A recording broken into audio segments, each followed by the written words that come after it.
All right, for example 4, you guys are lucky because this is a pretty simple one. Should go very quick for everyone.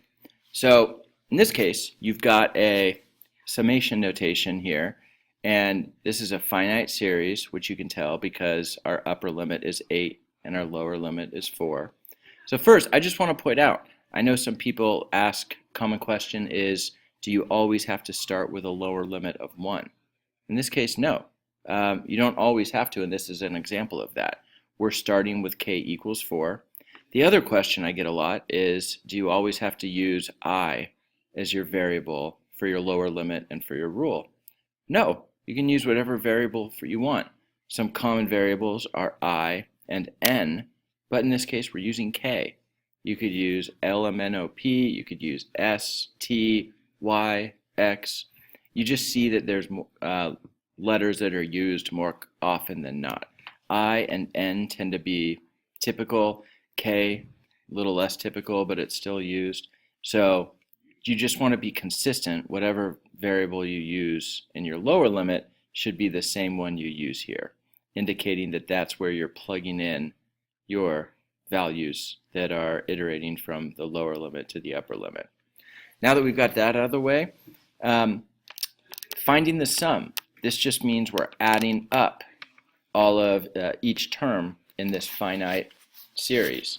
Now, later on, we're going to learn some other ways to do this, but right now, we just have to kind of manually do this.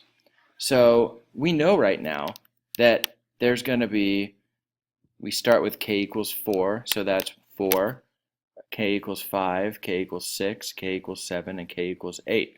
There are 5 terms in this sequence. Now, you get each sequence by plugging them in to this 3 plus, in this case, it's going to be 4 squared. So you're going to get 3 plus 16, so you're going to get 19. The next one, k equals 5, you're going to get 3 plus, and then 5 squared, and so forth.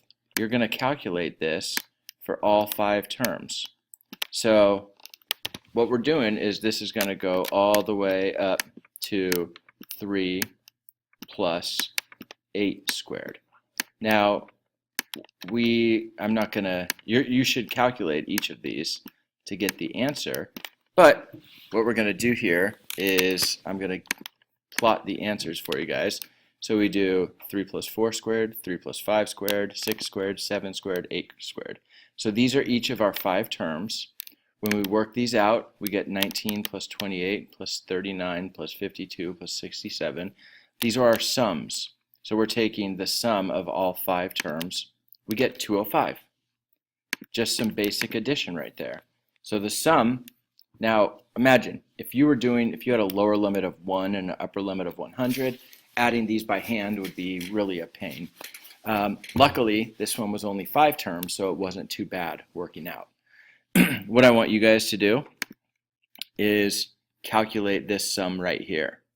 Now, notice it's not that bad. You're starting with a lower limit of 3 and an upper limit of 9. All I want you guys to do is in your answer box, just simply find the sum of your summation notation right here.